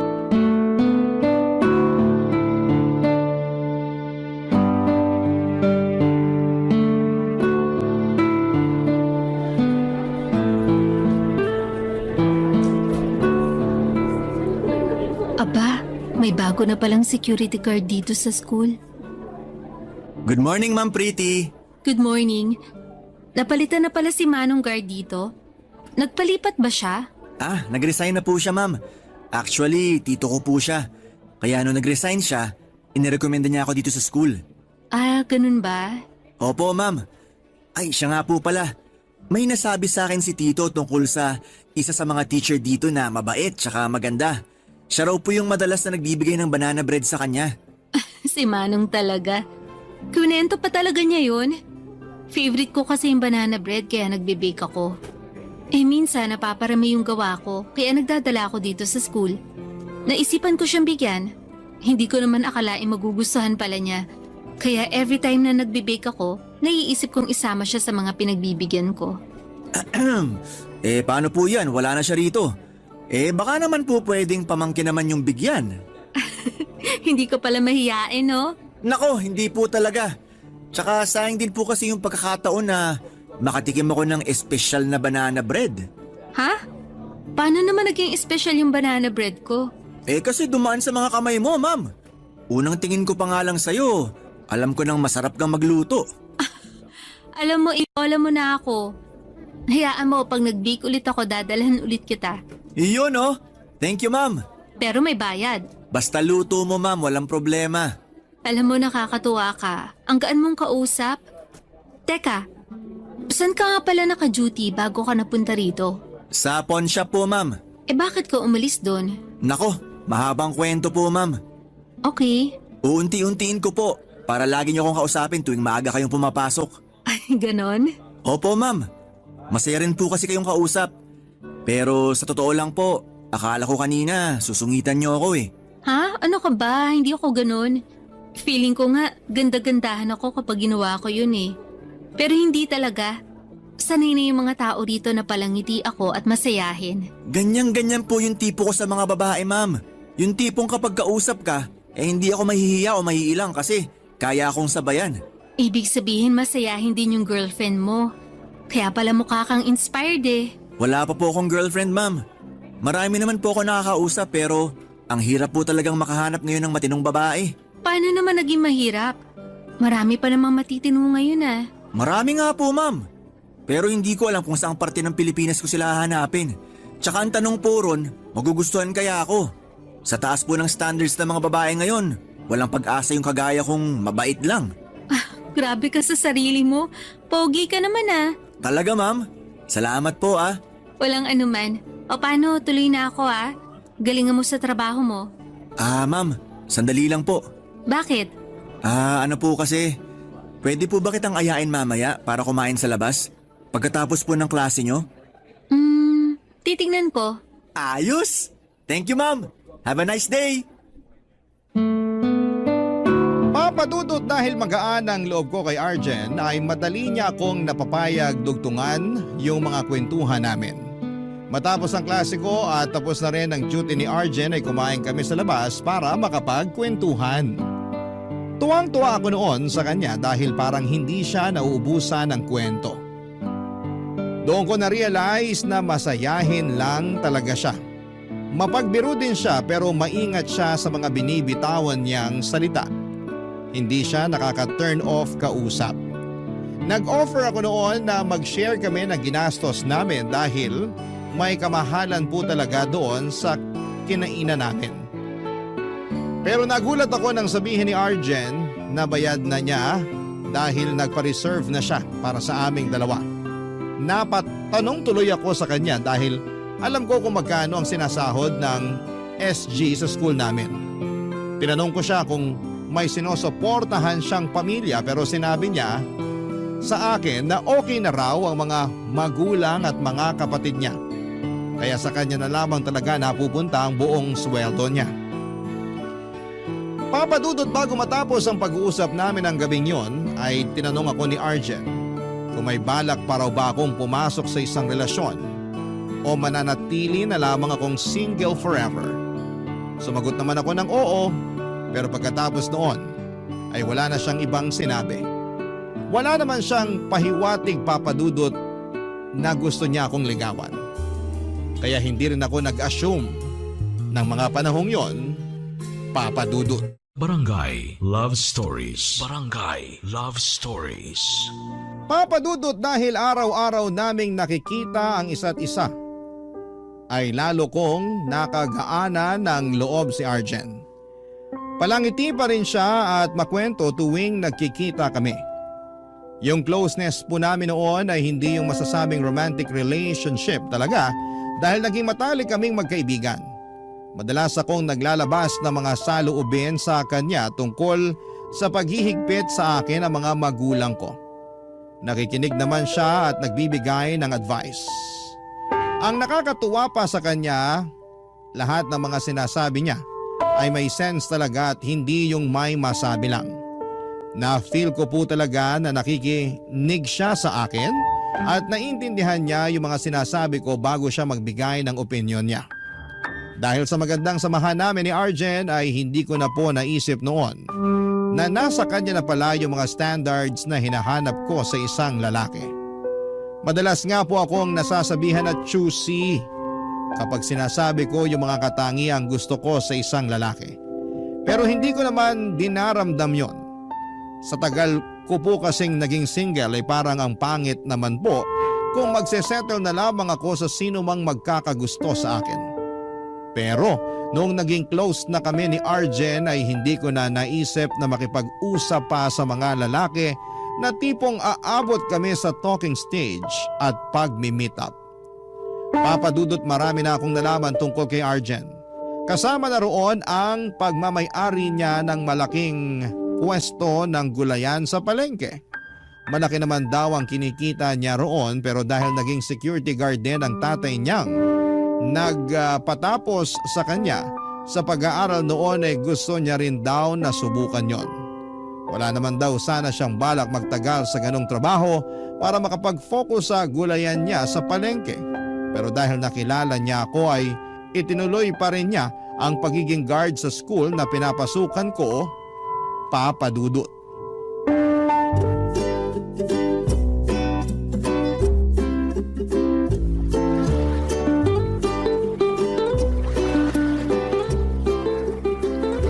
Jen, Oh, bakit? may experience ka na ba? Para ka naman tanga magtanong. Kumakain yung tao eh. Sinakto ko talaga na hotdog yung kinakain mo. Itsura mo, oh. Halatang guilty sa tanong. Siyempre, nagulat ako. Bakit ba kasi ang random ng tanong mo? Wala lang. Bigla ko lang naisip itanong sa'yo eh. Pero ano nga yung sagot mo? Bakit ba gusto mong malaman? Kasi mag-share din ako ng experience ko. Kadiri ka. Hindi na kailangan kasi hindi naman ako interesado. Kung ayaw mo makinig, sige. Ikaw na lang tatanungin ko. Sasagutin ko na. Wala pa. Nasabi ko naman sa'yo kung gaano ka-stricto yung mga magulang ko, di ba? Kaya malamang, inosente pa rin ako hanggang ngayon. Kung tatawanan mo ko dahil wala pa akong experience at this age, friendship over na tayo. Sus, natatawa lang naman ako sa reaksyon mo. Pero yung pagiging inosente mo, malabong tatawanan ko yun.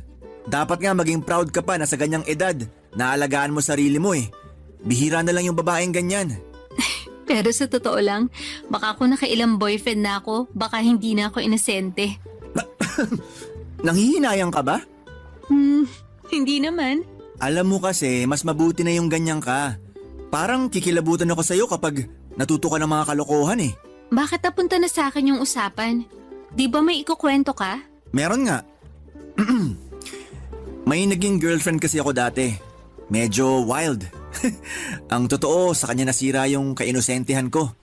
Pero marami akong natutunan sa kanya. Gaya ng? Sigurado kang gusto mong malaman? Hindi, wag mo nang ikwento. Nakakailang kasi. Oo na, hindi na. Mas gusto ko yung komportable ka sa pinag-uusapan. Ganito na lang, may itatanong ako sa'yo. Ano ba yun? Kailan ka magkaka-boyfriend? Kapag may nanligaw na sa akin tapos nagustuhan ko siya. Paano kung wala ka nang magustuhan? Eh di tatanda kang dalaga? Okay lang. Ay, napaka-choosy mo naman kasi. Ligawan kaya kita? Ha? Parang gulat na gulat ka naman. Type pa ba yung mga kagaya ko? Pag-isipan mo muna mabuti. Paano kung type nga kita? Papayag ka na bang manligaw ako? No pressure. Okay lang kahit di mo muna sagutin yon. Basta okay tayo. Oo naman. Okay tayo. Sana pala di mo na ako nagtanong. Parang nahiya na ako bigla. Bakit ka naman mahihiya? Eh kasi baka mamaya hindi mo naman pala ako type. Kinabahan ako bigla. Nung nakikipagkilala ka pa lang sa akin, kasama na ba sa intensyon mo na ligawan ako? Honestly, oo. Pero ayoko madaliin lahat. Kaya kinaibigan muna kita para mas makilala natin yung isa't isa. At para malaman ko rin kung dapat ko pa bang ituloy yung plano ko. Kasi kung mas magiging okay ka at mas magiging komportable ka sa akin kapag magkaibigan lang tayo, irerespeto ko yun. Talaga? Oo naman. Makakaasa ka na walang magbabago sa pakikitungo ko sa'yo. Salamat, Arjen. Wala yun. Siyempre, matik na yun sa akin. Alam nga namang sayangin ko lang yung pinagsamahan natin dahil hindi mo ako type. Walang ganon. Solid to. Papadudot, wala naman po akong sinabi noon na hindi ko type si Arjen. Pero hindi ko muna sinabi kung ano ang totoong nararamdaman ko para sa kanya. Dahil hindi ko pa siya naiharap sa mga magulang ko. Noong time na yon ay sigurado na ako na si Arjen yung lalaking matagal ko nang hinihintay na makilala. Sa kanya lang ako naging ganon kakomportable. Pakiramdam ko ay pwede kong gawin lahat ng bagay kapag siya ang kasama ko nang walang halong panghuhusga. Kapag magkasama kami ay mas nailalabas ko ang totoong ako. Yung hindi ako takot magkamali sa mga salitang binibitawan ko. Minsan, nakakapagmura din ako pero ni minsan ay hindi niya ako hinusgahan. Nang makasigurado ako na si Arjen na talaga yung lalaking gusto ko, hindi na ako nagpaligoy-ligoy pa noon, Papa Dudut. Sinabi ko sa mga magulang ko na may kaibigan akong ipapakilala sa kanila. At gaya ng inaasahan ko ay hindi sila natuwa dahil alam kong si Jomar pa rin ang gusto nila para sa akin. Pero hindi rin naman sila tumanggi na makilala si Arjen. Siguro gusto rin naman nilang bigyan ng chance. Kaya nung araw ding yon ay tinawagan ko si Arjen para imbitahan sa bahay namin nung wala akong pasok sa school. Bago magtanghalian ay dumating na siya sa bahay namin, Papa Dudut.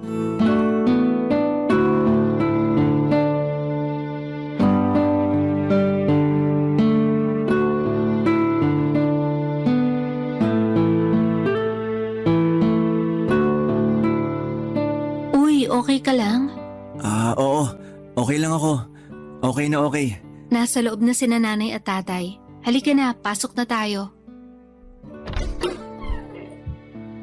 Nay, tay, si Arjen po. Kaibigan ko. Magandang tanghali po. Arjen nga po pala. Nice to meet you po. Kaibigan ka lang ba talaga ng anak ko? Opo. Maupo na kayo. Nakahanda na yung pananghalian. Yung distansya ng upuan nyo, kalahating metro dapat. Opo, sir. Tay, tapos na po yung pandemic. Hindi virus yung dahilan, kaya ako kayo pinaglalayo. Ay, halika na, maupo na lang tayo. Pagpasensya mo na lang sina nanay at tatay Matagal na ba kayong magkaibigan ni Chen? Hindi pa naman po. Mga 2 buwan pa lang po, sir. 2 buwan pa lang tapos ipinakilala ka na sa amin? Baka naman nanliligaw ka na kay Chen. Hindi pa po. Bakit? May bala ka ba? Ay nako, mabuti pa. Kumain na tayo bago pa mapunta kung saan tong usapan. Mabuti pa nga po, Nay. Kuha ka na ng kanin mo. Ay, alam mo ba, sweetheart? Ang mahal na ng bigas ngayon. Konting kanin na lang kukunin ko. Marami naman akong kinain kaninang umaga. Tikman mo yung putsero ni nanay. Hindi ka magsisisi. Alam mo, sweetheart, pati karning manok ang mahal na rin. Yung patatas na lang ata titikman ko. Naku, yung saging, patatas at repolyo, ginto na rin ang presyo. Sa susunod pala, magdadala ako ng mga gulay dito sa inyo. Ay, sabaw na lang sa akin, Chen. Parang may galit kasi sa akin nanay mo eh. May sinasabi ka ba? Sabi ko po, busog pa po ako. Pero titikman ko na lang po yung niluto nyo para hindi po sumama yung loob nyo. Bakit naman sasama ang loob ng asawa ko? Tay, pwede po bang kalmahan nyo lang ni nanay? Alam ko naman po kung ano yung ginagawa nyo. Okay lang, Chen. Naiintindihan ko naman sila. Huwag po kayong mag-alala, ma'am, sir. Magkaibigan lang po talaga kami ni Chen. Kung hindi niya po gustong magpaligaw, hindi naman po ako mangungulit. Teka, ano nga palang trabaho mo? Security guard po sa school. Kina Chen ba? Opo, sa madaling araw naman po, tindero ako sa palengke. Tindero ng ano? Baka naman kung ano yung binibenta mo. Nagtutulak ka ba? Nagtutulak po talaga ako, pero hindi po droga. kundi yung kariton po na pinagkakargahan ko po ng mga gulay kapag magdi-display na sa tindahan. Ang totoo po niyan, Tay. Siya po talaga yung... Shen, Ay, bahala ka kung yan ang trip mo. Hindi ko pa pinapaligawan yung anak ko. Marami pang gustong ma-achieve sa buhay yan. Kaya kung may balak ka, wag mo nang ituloy. Tay, magkaibigan nga lang po kami. Ganyan din yung madalas na sinasabi ng inaanak ko kay kumpare. Tingnan mo ngayon, mag-asawa na sila nung sinasabi niyang kaibigan. At may mga anak na rin. Kaya hindi mo kami madadala dyan sa mga sinasabi mo magkaibigan ng kayo. kung liligawan ko man po si Chen, sisiguraduhin ko pong alam nyo at may consent nyo po, ma'am at sir. Aba dapat lang. Sisiguraduhin ko rin hindi magiging madali sa'yo ang lahat. Uy, Tay, huwag niyo naman pong takutin si Arjen. Kung tunay siyang lalaki, hindi siya matatakot sa amin ng nanay mo. Para yun lang eh. Marami na rin kasing sumubok na manligaw dito kay Chen, pero sa una pa lang, hindi na nila kayang panindigan yung anak namin. Paano naman namin ipagkakatiwala si Chen sa ganong klaseng lalaki?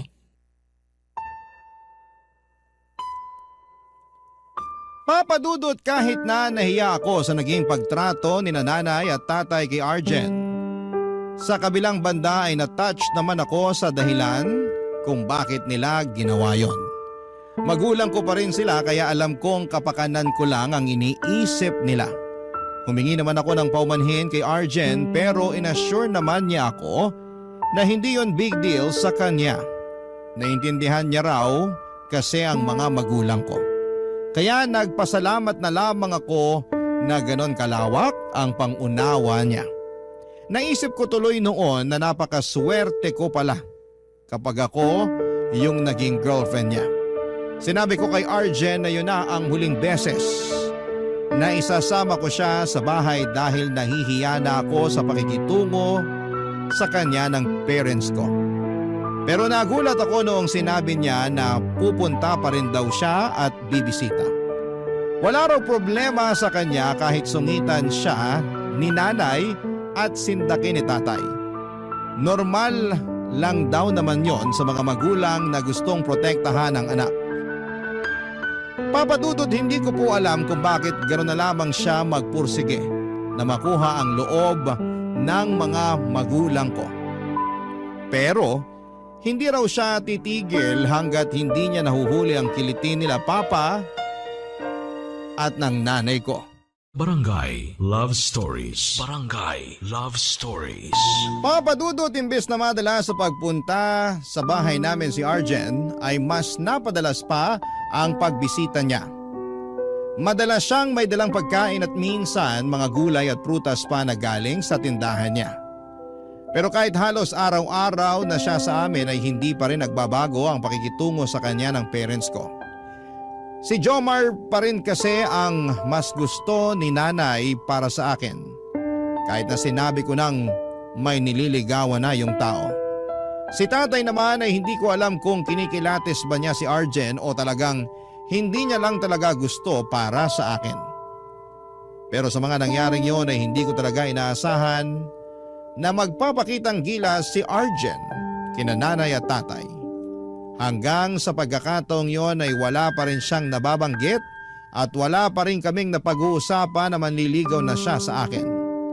Nung mahigit isang buwan na rin siyang pupunta-punta sa bahay ay napansin ko na unti-unti nang nagbabago ang pakikitungo sa kanya ni tatay.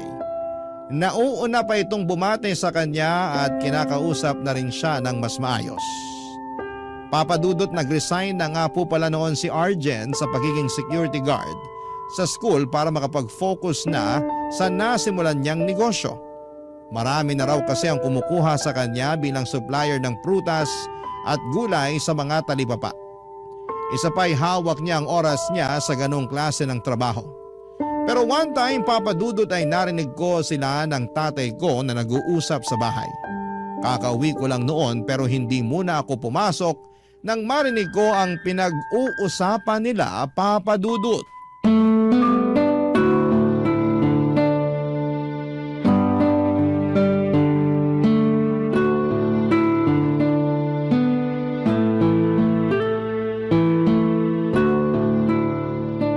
Nag-resign ka ba sa trabaho mo para magkaroon ka ng mas maraming oras para sa anak ko? Ang totoo po, isa po yun sa mga dahilan, sir. May balak ka bang ligawan siya? Opo, sana. Pero naghihintay pa po ako ng tamang pagkakataon. Baka po kasi mas gusto niya munang mas kilalanin pa ako. O baka hinihintay niya po na maging pasado muna ako sa inyo.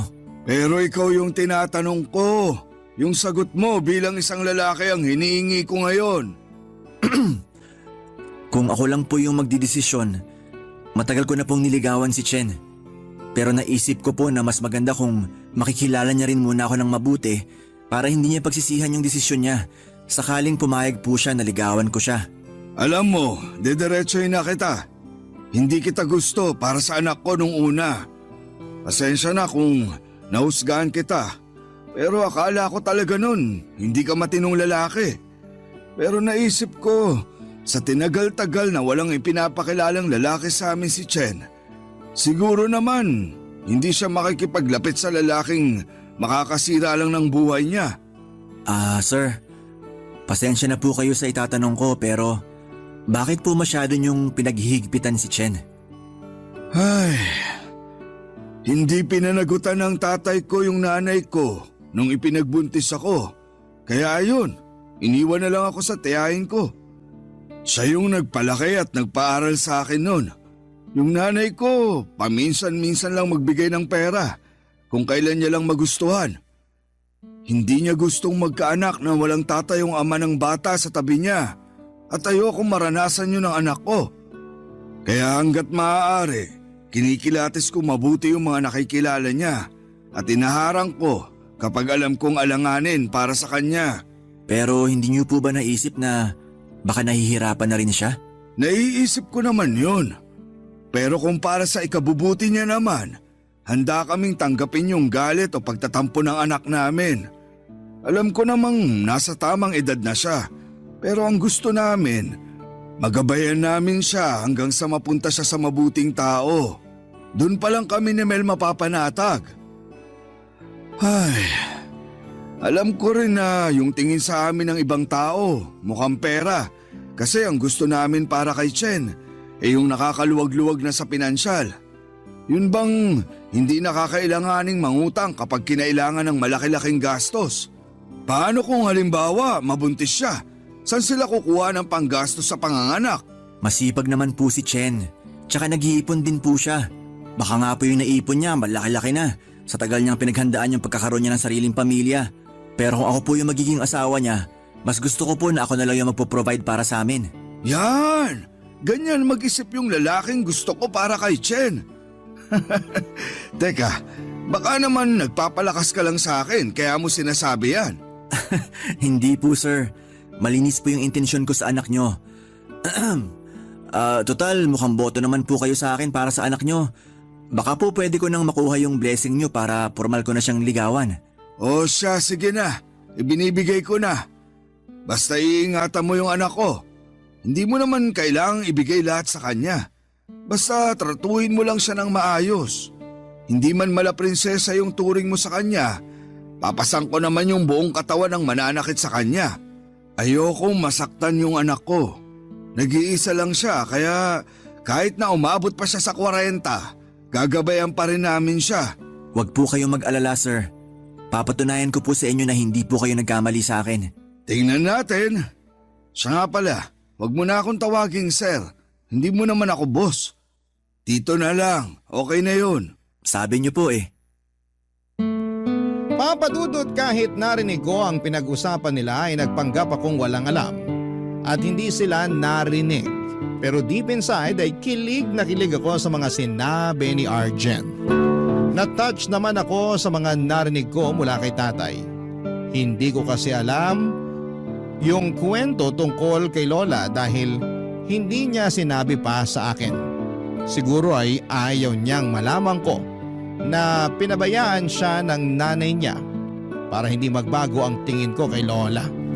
Namit ko na si Lola ng 2 beses pero napansin ko na po noon na hindi sila masyadong nag-uusap ni tatay. Papadudot dahil pasado na si Arjen kay tatay ay umamin na siya sa akin nang minsan niya akong inaya para mag-date. Tinanong niya ako kung pwede na raw ba siyang manligaw dahil sigurado na siyang ako yung babaeng gusto niyang makasama. Dahil okay na siya kina nanay at tatay, hindi ko na siya pinahirapan pa, Papa Dudut. Sinagot ko na nga si Arjen.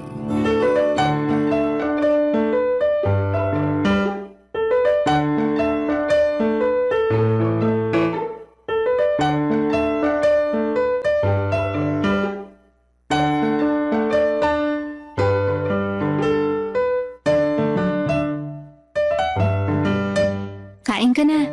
Masarap yung mga ulam na niluto ni nanay. Oo nga, Arjen. Magpakabusog ka. Ang saya po pala kapag inaalok na ng pagkain. Hindi ko ramdam na mahal na yung mga bilihin. Ay, mahal pa rin naman yung mga bilihin ngayon. Pero dahil alam naming mahal mo talaga si Chen, pwede kang kumain dito kahit kailan mo gusto. Welcome ka na rito sa bahay namin. Ang sarap naman po pakinggan yan, tita. Naku, masanay ka na. Tsaka mahilig talaga akong magluto. Kung mapapadalas ka rito, baka manaba ka sa kakakain. Ngayon alam mo na kung bakit malaman ako. Tito, okay lang po kayo? Baka nakakain po kayo ng panis kaya bigla na lang kayong tumatawan na mag-isa dyan. May naalala lang ako. Hindi ko kasi makalimutan yung pati sabaw. Ipinagdadamot sa'yo ng asawa ko. Kasi naman itong si Chen, bigla na lang nagdala ng lalaki rito. Nay, sinabihan ko naman po kayo na may ipapakilala ako, di ba? Oo, pero sabi mo, kaibigan mo lang. Sa nakikita ko sa inyong dalawa, tinginan pa lang. Alam ko nang may nararamdaman kayo para sa isa't isa. Nahalata niyo po ba yon, Nay? Bakit naman hindi? Tsaka lalo na sa'yo, no? Kilalang kilala na kita, anak. Baka nakakalimutan mo, ako yung nagluwal sa'yo, kaya alam ko kung kailan ka hindi okay. At mas lalong alam ko kapag okay na okay ka. Yun yung nakita ko sa'yo nang isama mo rito si Arjen. Nay naman binibista niyo ako sa boyfriend ko. Ibig sabihin lang nun, matagal nang malakas yung tama mo sa akin. Bakit? Masama ba? Nga pala, Arjen. Kailan mo ipapakilala sa mga magulang mo si Chen? Ay, oo nga. Tsaka kailan namin sila makikilala? Ang totoo po niyan, nasabi ko na sa kanila yung tungkol sa inyo. Magpapaalam nga po sana ako kung pwede ko po silang isama rito. Mamamanhi ka na ba kayo? Tay? Hindi pa naman po pero doon na rin kami papunta. Pero gusto po muna sanang makipagkilala sa inyo ng mga magulang ko. Nakukwento ko na po kayo sa kanila kaya ayun, excited na makipagbanding. Naku, welcome na welcome sila dito sa bahay namin, ha? Sabihan mo lang kami kung kailan nila balak pumunta para mapaghandaan namin, ha? Sige po tita, sasabihan ko po sila mamaya. Ay, nakakatuwa talaga yung nangyayari ngayon. Akala ko talaga, tatandang dalaga na yung anak namin eh. Buti na lang, may nakilala pa siyang matinong lalaki. Si nanay. Akala mo naman hindi pinaglaban sa akin si Jomar. Parang kailan lang botong-boto kayo sa manok nyo Pareho lang kami ng nanay mo, nak. Pero malay ba naman namin na may nililigawan na pala yun? Hindi nyo na po kasi tinanong. Basta nyo na lang inimbitahan dito sa bahay. Syempre mahihiya naman pong tumanggi sa inyo. Hayaan mo na yun, nak. Uso rin mag-move on, di ba, Arjen? Po? Opo. Wow, sip-sip. Sorry na, ngayon lang to. Nagpapalakas pa kasi ako kay tito. Gusto mong magpalakas? Ubusin natin yung pinalamig ko sa ref mamaya. Mahal, okay lang ba? Oo naman. Si tatay na nga nag-aya sa'yo Naniniguro lang. Papadudod sa ganong paraan ko nga po nakilala ang lalaking masasabi kong blessing at regalo sa akin ng nasa itaas. Nang ipakilala ni Arjen ang mga magulang niya, kina nanay at tatay ay nagkasundo kaagad sila. Tulad ng boyfriend ko ay mababait din sila at magaling makisama kaya walang masabi ang parents ko sa kanila. Hindi na namin pinatagal ang boyfriend-girlfriend relationship namin ni Arjen. After 2 months ay nag-propose na siya sa akin at inihanda na namin ang kasal namin sa parehong taon. Sa ngayon po Papadudot ay kagagaling lang namin sa OB at nakumpirma nga po na buntis na po ako. Kahapon po kasi ay nag-PT ako at positive ang naging resulta. Sobrang saya nga po ng asawa ko dahil excited na talaga siya na magka-baby kami. Kaya naman masasabi ko po talaga na sobrang sulit yung matagal kong paghihintay at pag-iingat sa sarili ko. Na-realize ko rin po na nakatulong din pala yung pagiging choosy ko dahil mahaba man, Ang itinakbo ng panahon ay napunta pa rin ako sa tamang tao. Hindi po ako binigo ni Arjen kaya araw-araw po akong nagpapasalamat na nakilala ko siya.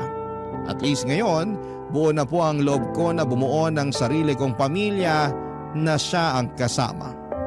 Hanggang dito na lamang po ang kwento ko, Papa Dudut, at maraming salamat po and God bless po sa mga lahat ng mga tagapakinig ninyo sa inyong programa sa radyo sa Barangay Love Stories. Ang inyong forever kapuso at kabarangay, Chen.